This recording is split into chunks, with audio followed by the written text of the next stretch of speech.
Bom dia a todos, bom dia a todas, sejam todos muito bem-vindos e bem-vindas a mais um ICL Mercado Investimentos.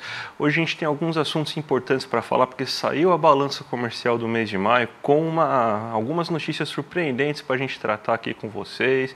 Também saiu os dados da cesta básica aqui do Brasil também, saiu o IGPDI, então a gente já começa a olhar para a inflação de maio para saber o que pode acontecer.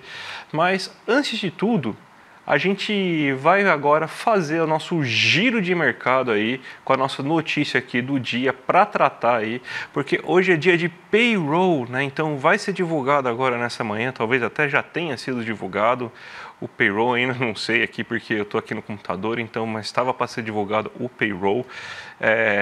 E os mercados eles ficaram bastante aí com fé, numa expectativa muito grande, né? Eles ficaram bem temerosos, eles estão adotando uma posição bastante de cautela, né?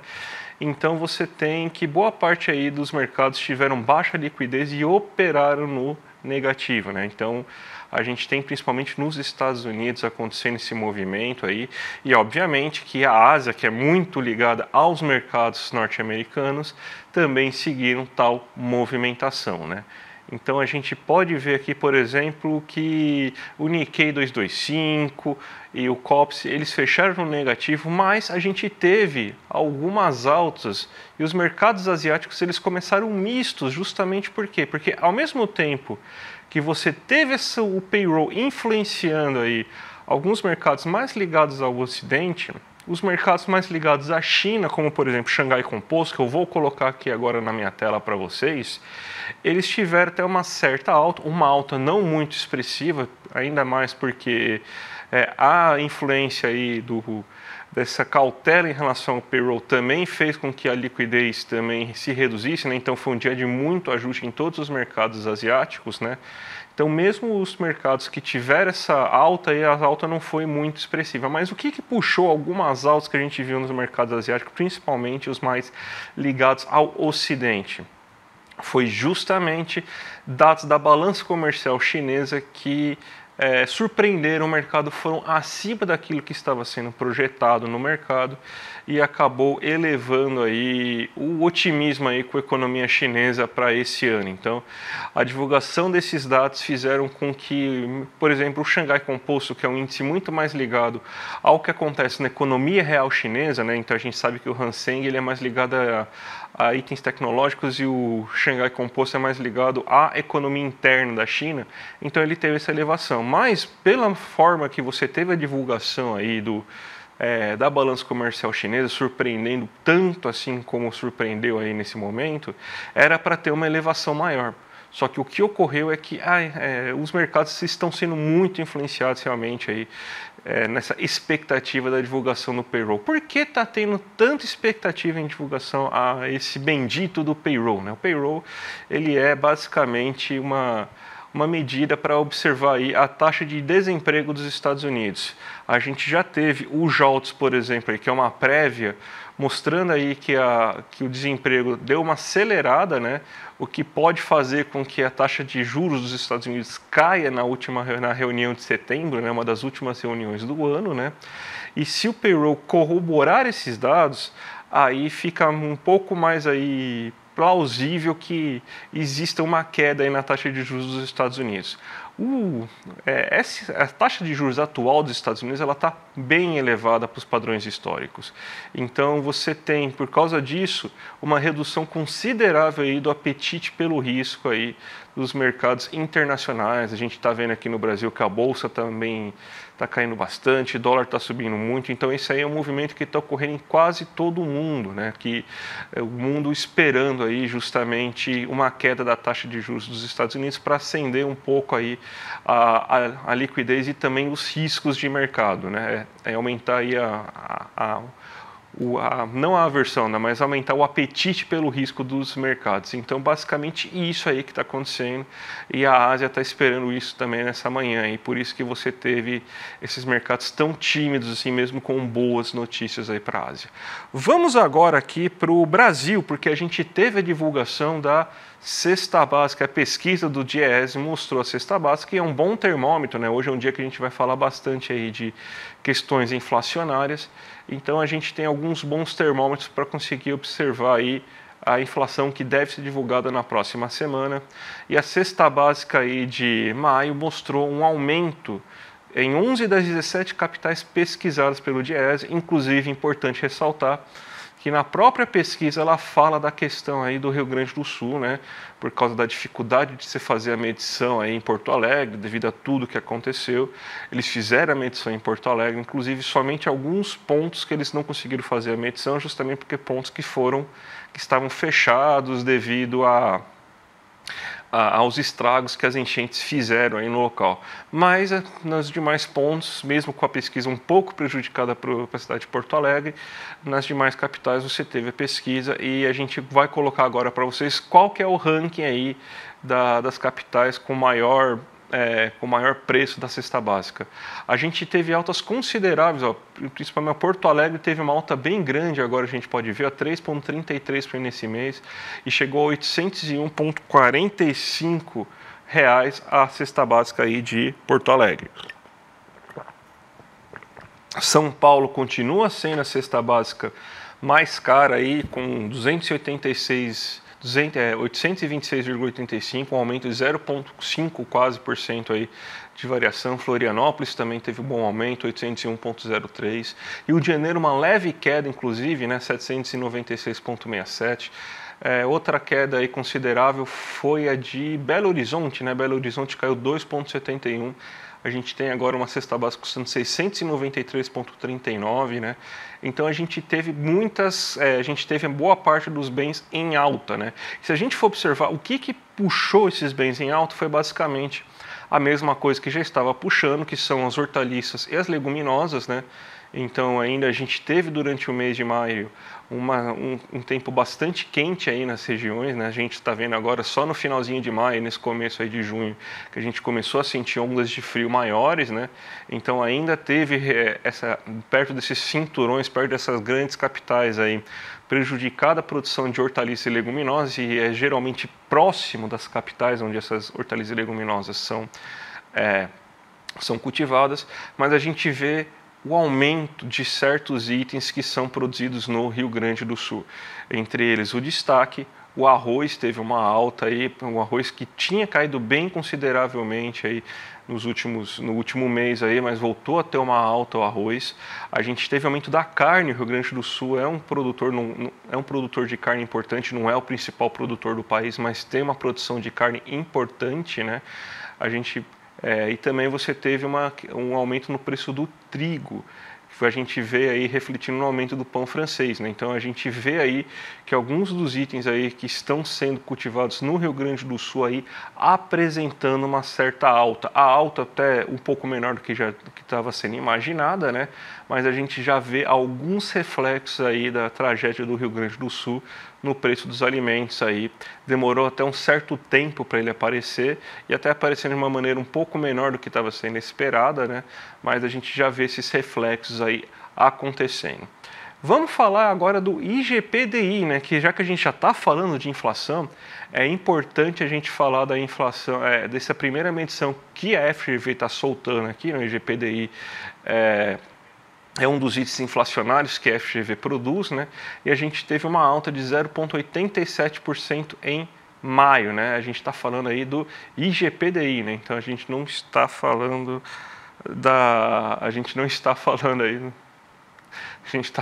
do IGPDI nesse momento, né?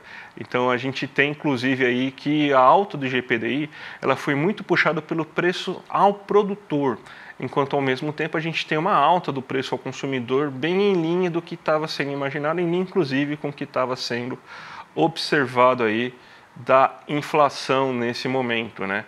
A gente montou um gráfico, inclusive, aqui, né? Não sei que horas que o gráfico vai aparecer aí, mas obrigado aí, gente. Então a gente tem justamente para vocês tentarem entender aí como que funcionou essa variação do IGPDI, né? Então a gente tem que o IGPDI aumentou 0,87% aí no mensal, enquanto você tem no acumulado em 12 meses esse 0,88% aí de alta, né? Então a gente estava inclusive com alta negativa do GPDI no último mês, mas agora a gente já tem então uma primeira alta do GPDI. O que puxou justamente foi o IPA, né, que é o Índice de Preços ao Produtor, né, amplo, e muito por causa de bens aí como gasolina, diesel ao produtor. Então você teve essa alta e a gente está vendo aí que está tendo uma recuperação dos preços aos produtores. A gente teve uma queda muito grande de preços ao produtor aí nos últimos anos, inclusive anos mesmo, né? Porque foram mais de 12 meses aí com valores negativos de preços ao produtor. E agora você começa a ter uma recuperação desses preços ao produtor. O que mais interessa para a gente justamente é o IPC, que é o preço ao consumidor. Então a gente tem no acumulado em 12 meses 3,3%, mais ou menos em linha com o que a gente tem no nosso IPCA, e a gente teve uma alta de 0,53%, né? A gente vê inclusive aí algumas coisas interessantes para a gente debater, como por exemplo a inflação de alimentos, que ela não voltou aos níveis que estavam antes, nos 2, 3 primeiros meses do ano, que você estava próximo a 1. Mas ela sai de um nível de 0,5 para 0,7, a inflação de alimentos aí, que o IPC mediu aí agora nesse mês de maio, né? Então, é importante a gente falar isso porque a gente vê, inclusive, aí alguns reflexos, aí, principalmente o preço do arroz, que estava bem controlado, acabou puxando um pouquinho para cima, aí, justamente por causa da situação do Rio Grande do Sul. E isso aí mostra a importância que a gente tem em relação a ter que fazer realmente essas importações de arroz para conseguir controlar um pouco melhor esse preço do arroz aí, porque mesmo com a entidade falando aí que realmente não tem problemas, mas a gente está vendo aí uns reflexos aí no preço do arroz aí, pelo menos nesse mês. E por final, a gente tem o INCC, que subiu 0,86% aí nesse mês, e a gente já está com uma alta de 4,02. O INCC é o índice da construção civil, né? Então a gente vê inclusive aí que ele teve uma certa alta, então para construir casas ficou um pouco mais caro, e a gente já tem um acumulado 12 meses em 4,02, um pouco acima inclusive que a gente tem de inflação. Então a gente já consegue tirar alguns sinais aí que provavelmente a gente vai ter uma inflação de alimentos um pouco mais apertada nesse mês de maio. Ela tinha desacelerado bem, mas o arroz principalmente e alguns itens ligados, por exemplo, à soja, ao trigo e a carnes pode ter uma certa alta aí nesse mês aí por causa de problemas que aconteceram aí na região do Rio Grande do Sul. Vamos falar agora da balança, agora sim vamos falar da balança comercial, né? Notícia que a gente coloca aqui para vocês, justamente que você teve um superávit de 8,5 bilhões aí em maio, e a gente tem um saldo que está superando inclusive aí o saldo da balança comercial do ano passado, que já tinha sido recorde, né? Então bem importante aí esse resultado aí da balança comercial. Tomar uma água aqui, a gente espera só um pouquinho. Então, e a gente tem uma característica bem diferente aí do que está acontecendo em maio, porque a gente teve problemas aí na nossa agropecuária, né? A gente teve queda aí, por exemplo, na produção aí de alguns bens produzidos no Rio Grande do Sul. A gente está tendo problemas climáticos, a gente já está avisando aí que a produção do agronegócio esse ano é menor do que a que foi registrada no ano passado, só que a gente teve aí que esses problemas com a agropecuária foram mitigados, ou seja, foram substituídos pela alta considerável que a nossa indústria extrativa teve.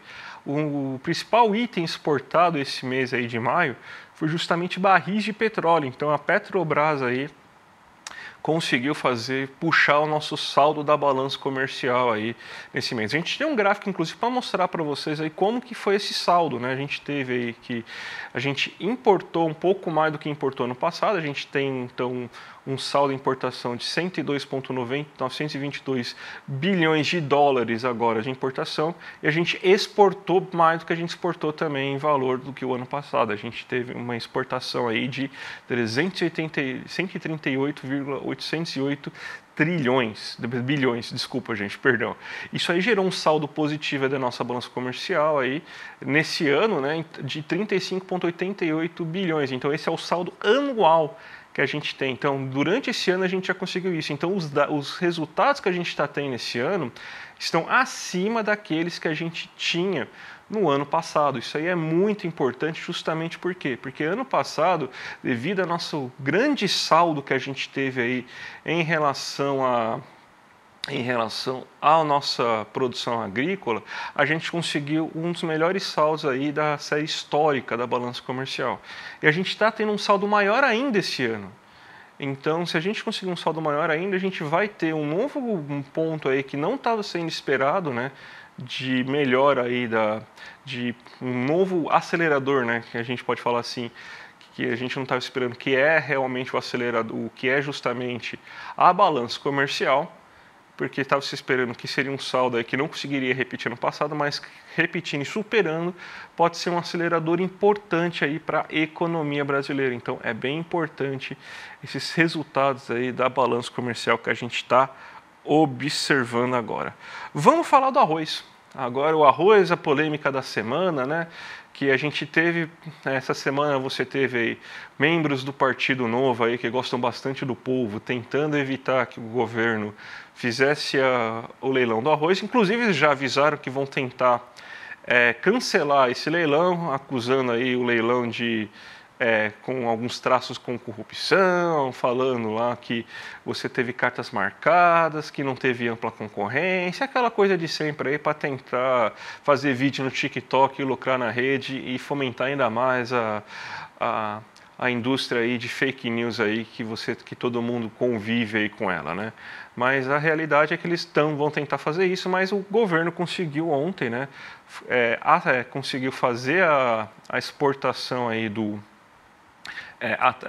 comprar, né, uma boa parcela aí de arroz aí via importação, 230 milhões de toneladas, e agora o governo quer fazer uma nova leilão aí para conseguir mais 36 milhões aí, 1.000 toneladas agora, né? Perdão, né? Foi 230 mil toneladas, milhões não, 1.000 toneladas, então, né? Então a gente, justamente por quê? Porque ainda tem aí o temor, mesmo com as entidades agrícolas falando que tem arroz suficiente, o que está sendo visto é que o preço do arroz está subindo. Então já teve um aumento de 14% após as cheias no Rio Grande do Sul. Isso aí é uma coisa bem natural que aconteça, porque você está tendo um problema de escassez aí de bens. As entidades agrícolas juram de pé juntos que não tem problema aí com a questão do arroz. E se não tiver problema, eu gostaria de saber, então, por que eles não estão disponibilizando arroz aí para venda nos mercados. Eu sei que a situação logística ainda está bem complicada, mas a gente está vendo aí um aumento do preço do arroz aí na economia brasileira. A gente falou aí de dois dados, inclusive, IGPDI e a cesta básica. Vou tomar uma água, peraí.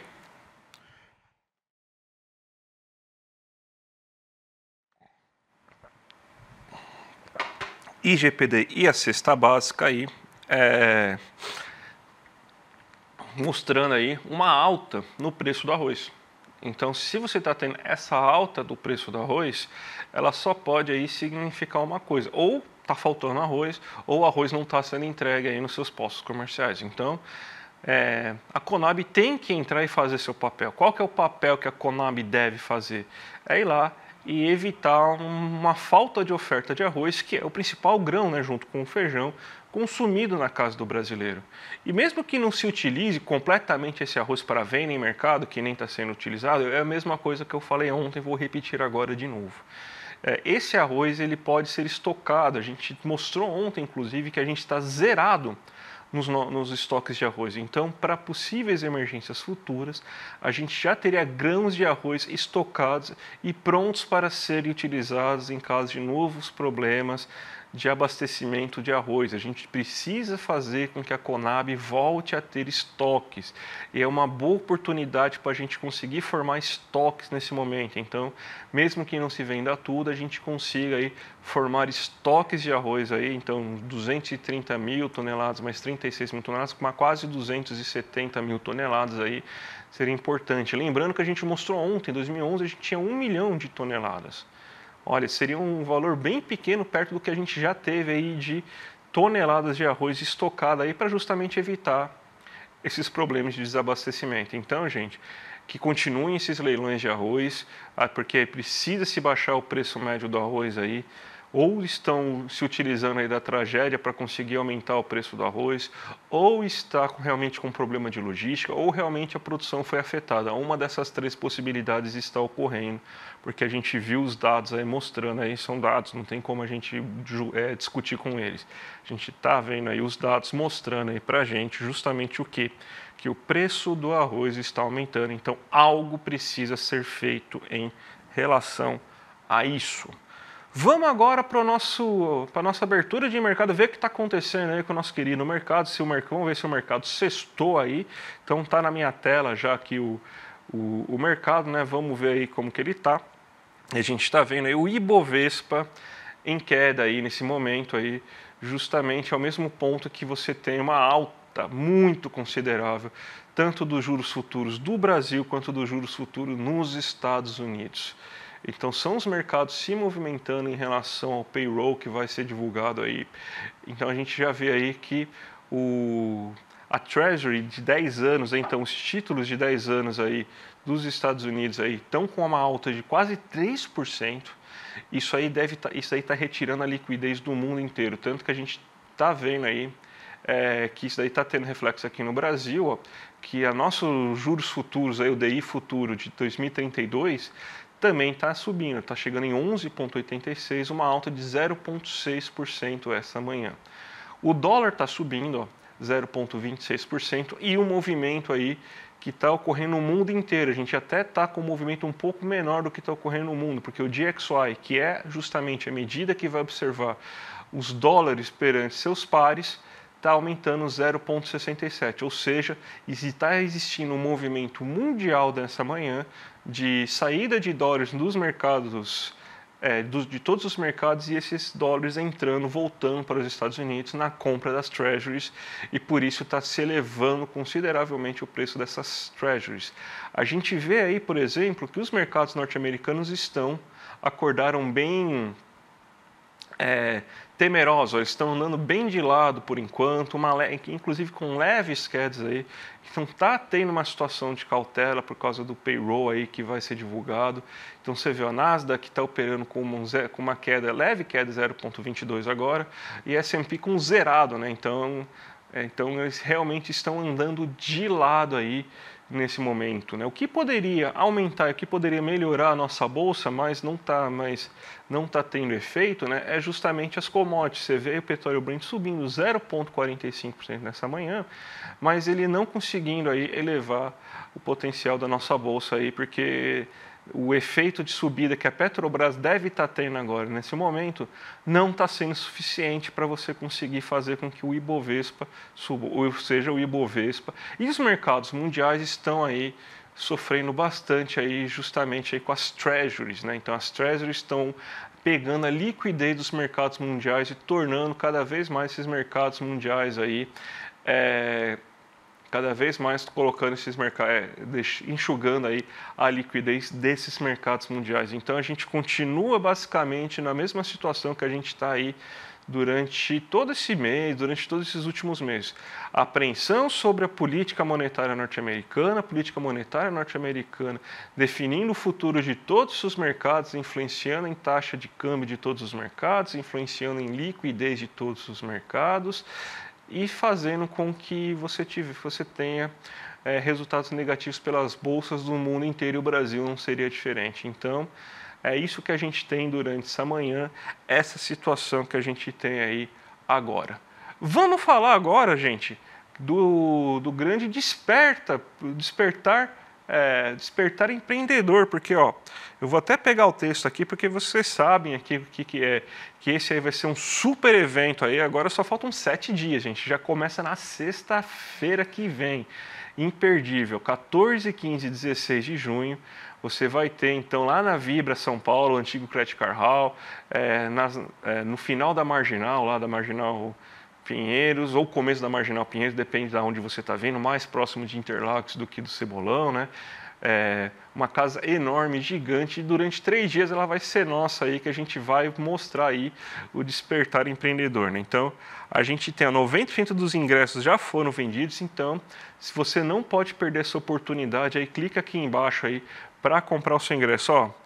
Vai ser um evento inédito, que ao longo de 3 dias você vai ter uma imersão no universo do empreendedorismo, desenvolvimento pessoal através de 3 pilares fundamentais. Conhecimento, mentalidade e ação com os maiores nomes do país.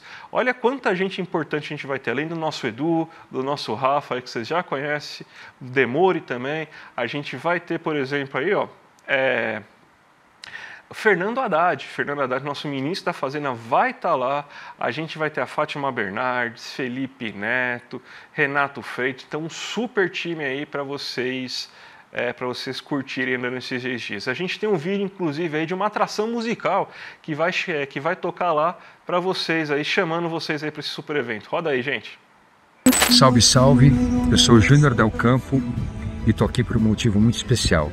Convidar vocês para os dias 14, 15 e 16 de junho, onde vai rolar um evento que promete revolucionar o empreendedorismo no Brasil. Trata-se do Despertar Empreendedor 2024. 14, 15 e 16 de junho no Vibra São Paulo, uma das maiores casas de espetáculo do Brasil. Eu estarei lá com a minha banda Supernova para divertir e entreter vocês, enquanto muito conteúdo bacana, diferenciado, vai ser passado. Então é isso. Quem ainda não garantiu o ingresso, acesse despertar2024.com.br. A gente se vê lá. Vibra São Paulo. Atração musical, inclusive, gente. Olha que imperdível isso. Então, não garantiu seu ingresso aí, ó, despertar2024.com.br. Então, garanta já sua vaga, que está acabando, hein? Está acabando e vai ser semana que vem. Corre lá para garantir seu ingresso já, tá bom? Agora vamos deixar aí nosso programa aí. Eu vou sextar, o William De Luca ainda não vai sextar, ele tem que trabalhar. Então, William, trabalha aí, porque você tem o rolê sério agora às 11h30 da manhã, junto com o Google Noblar. Eu volto aí segunda-feira, e a Débora também vai voltar segunda-feira, depois de curtir merecidas férias de uma semana, no Mercado Investimento, às 11 horas da manhã. Tá certo, gente? Então, muito obrigado, um abraço e até a próxima segunda. Olá! Eu sou o Felipe Neto e eu tenho um convite para vocês. Nos dias 14, 15 e 16 de junho vai rolar o Despertar Empreendedor, um evento que promete redefinir o conceito de empreendedorismo no Brasil. E sim, eu vou estar lá e nós vamos nos encontrar. Eu quero contar para vocês um pouquinho sobre a minha trajetória, os bastidores que me trouxeram até aqui, não só nessa parte de criação de conteúdo, mas na parte de empreendedorismo no setor audiovisual, principalmente esse digital, né? Que construíram a minha história, de que maneira eu comecei pequenininho lá num quarto nos fundos da casa da minha avó e hoje sou um dos sócios da empresa Play 9, uma das maiores empresas audiovisuais do país. Então, eu espero poder contar minha trajetória, responder perguntas, interagir com vocês. Eu tenho certeza que vai ser incrível. O Despertar vai acontecer na Vibra São Paulo, uma das maiores casas de show do Brasil. Então, se você ainda não garantiu o seu ingresso, tá na hora. Entra em despertar2024.com.br e garanta seu ingresso. Então é isso, galera. A gente se vê lá no Despertar. Já tô contando os dias aqui. Não perca. Entra lá no site e garanta seu ingresso. Beijo grande.